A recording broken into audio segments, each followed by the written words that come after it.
গান শুনে নাকি কিছুক্ষণের জন্য থেমে গিয়েছিল গোটা কলকাতা। কি শুনে খুব অবাক লাগছে, তাই না? স্বাভাবিক, কলকাতার মতো এত বড় একটা শহর নাকি সামান্য একটা মানুষের গান শুনে থেমে গিয়েছিল। তাও আবার হয় নাকি? সালটা 1947। 200 বছরের দাসত্বের শৃঙ্খল ভেঙে জেগে উঠেছে গোটা দেশ।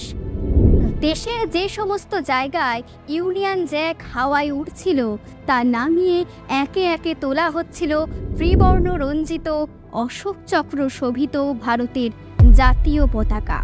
চারদিকে যখন স্বাধীনতার প্রসব যন্ত্রণায় দাঙ্গা বিধ্বস্ত বিভিন্ন অংশে কাতর মানুষ একটু শান্তি খুঁজছেন, ঠিক সেই সময় রেডিওতে এক বাঙালি গায়িকার কণ্ঠ ভেসে আসছে, সোনে কা হিন্দুস্থান মেরা। বছর 14 একটি মেয়ে এসেছিলেন গ্রামোফোন কোম্পানিতে গান রেকর্ড করার জন্য। সামনে দুই দিগ্গজ, একজন সুরকার কমল দাশগুপ্ত এবং অন্যজন গীতিকার প্রণব রায়। কমলবাবু মেয়েটির খাতায় লিখে দিয়েছিলেন দুটি গান। তিনি বলেন, আমরা এমন একটা গান তৈরি করতে চাইছি যা হবে সহজ কথায় সুরে মেলোডিতে ভরা রোম্যান্টিক একটা বাংলা গান। এজন্য তোমার মতো কণ্ঠচলন আমার দরকার, যেখানে শাস্ত্রীয় সঙ্গীতের শিক্ষার ছোঁয়া থাকবে, কিন্তু কখনোই তা প্রকট হবে না। গান এমন হবে যা শুধু সমাজদারদের মধ্যে নয়, ছড়িয়ে পড়বে আপামর বাঙালির মনে। তৈরি হলো সেই বিখ্যাত গান। প্রণব রায়ের কথায় এবং কমল দাশগুপ্তর সুরে আমি ভোরের যুথিকা এবং সাঁঝের তারকা আমি। এতক্ষণে নিশ্চয়ই বুঝতে পেরে গেছেন আজ আমরা কার কথা বলতে চলেছি। হ্যাঁ, ঠিক ধরেছেন, যুথিকা রায়। গান প্রকাশিত হওয়ার 3 মাসের মধ্যে 60,000 কপি বিক্রি হয়ে যায় যার। ছোট্ট যুথিকা থেকে রাতারাতি তিনি স্টারে পরিণত হলেন। যুথিকা রায়, যার গান শুনে রবীন্দ্রনাথ থেকে নজরুল সবাই বাক্যহীন হয়ে পড়তেন।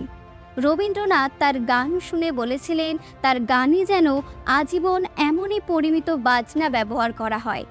স্বয়ং নজরুল তার লেখা দুটো গান যুথিকাকে দিয়ে গ্রামোফোন কোম্পানিতে রেকর্ড করিয়েছিলেন, কিন্তু দুঃখের বিষয় সেই গান দুটি কোম্পানির বোর্ডে পাশ হয়নি। কমল দাশগুপ্তের হাত ধরে এই যে সুর ও কণ্ঠের যুগলবন্দিতে তার রেকর্ড জীবনের সূত্রপাত হলো, তার ধারাবাহিকতা প্রবাহিত হয়ে চলল ক্রমান্বয়ে। আধুনিক গান তো বটেই, এমনকি ভজন গানেও তিনি ব্যাপক জনপ্রিয় হয়ে উঠেছিলেন। বাংলার পাশাপাশি হিন্দিতে গান গেয়ে তিনি সর্বভারতীয় শ্রোতার কাছেও অত্যন্ত প্রিয় হয়ে উঠলেন। হিন্দি ভজনের মুগ্ধ শ্রোতা হিসেবে পেলেন মহাত্মা গান্ধী এবং জওহরলাল নেহেরুর মতো মানুষদের। জানা যায়, গান্ধীজি প্রতিদিন সকালে যুথিকা রায়ের ভজন শুনে প্রার্থনা ও দিনের কাজ শুরু করতেন। 1969 সালে গান্ধীজির জন্মশতবর্ষে তৎকালীন প্রধানমন্ত্রী ইন্দিরা গান্ধীর আগ্রহে এবং পৃষ্ঠপোষকতায় গুজরাটের পোরবন্দরে গান্ধীজির জন্মভিটে যুথিকা রায়কে দীর্ঘ সময় ধরে ভজন গান পরিবেশন করতে হয়েছিল। বেশিরভাগ ভজনে ছিল মীরার ভজন, যেহেতু গান্ধীজির মীরার ভজন অত্যন্ত প্রিয় ছিল। আরও জানা যায়, সদ্য স্বাধীন ভারতে হিন্দু মুসলমান ভাতৃঘাতী দাঙ্গায় ক্ষতবিক্ষত গান্ধীজি যখন মৌনব্রতী হয়েছিলেন বেহালায়, তখন যুথিকা রায় গান্ধীজিকে কয়েকটি মীরার ভজন শুনিয়েছিলেন। রাম নাম কি চুড়িয়া এবং ম্যানে চাকার রাখোজি ইত্যাদি। গান্ধীজি তাকে ডাকতেন মীরাবাই বলে। জানা যায়, ভারত ছাড়ো আন্দোলনের সময় সরোজিনী নাইডু গান্ধীজিকে পুনের আগা খান প্যালেসে নজরবন্দি করে রাখার নির্দেশ দেন। সেখানে প্রতিদিন বসত প্রার্থনা সভা।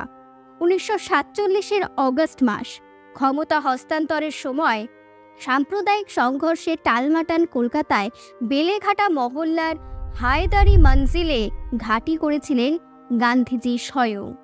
অনুরোধ করেছিলেন তার মীরাবাইকে ময়দানে তার শান্তি সভায় গাওয়ার জন্য।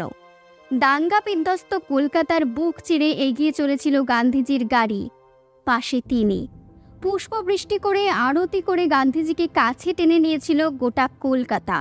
ময়দানে পৌঁছে ভিড়ের মধ্যে হারিয়ে যেতে বসা যুথিকার হাত ধরে তাকে স্টেজে তুলে নিয়েছিলেন গান্ধীজি। শান্তি সভার শেষে যুথিকা যখন গান্ধীজির অনুরোধে নীল যমুনার জল গানটি ধরেছিলেন, তখন কিছুক্ষণের জন্য নাকি স্তব্ধ হয়ে গিয়েছিল কোলাহলের কলকাতা। 1972 সাল ভারতের সর্বোচ্চ বেসামরিক পুরস্কার পদ্মশ্রীতে ভূষিত হন যুথিকা রায়। কিন্তু দুর্ভাগ্যের বিষয়, শেষ বয়সটা উপেক্ষার অন্ধকারে কাটাতে হয় এই অসামান্য শিল্পীকে। স্কিজোফ্রেনিয়া ও পার্কিনসন্স অসুখে আক্রান্ত হয়েছিলেন চিরকুমারী যুথিকা। অবশেষে বার্ধক্যজনিত কারণে 2014 সালের 5ই ফেব্রুয়ারি শেষ নিঃশ্বাস ত্যাগ করেন তিনি। কিন্তু বিস্মৃতির অতলে হারিয়ে যাওয়া এই শিল্পীকে নিয়ে কোনো কৌতূহল দেখায়নি বাংলার শিল্পী মহল। বর্তমান সময়ে আজকের ডিজিটাল যুগে দাঁড়িয়ে অতীতের ভারত বিখ্যাত সঙ্গীত শিল্পী যুথিকা রায়ের নাম চিরস্মরণীয় হয়ে থাকবে।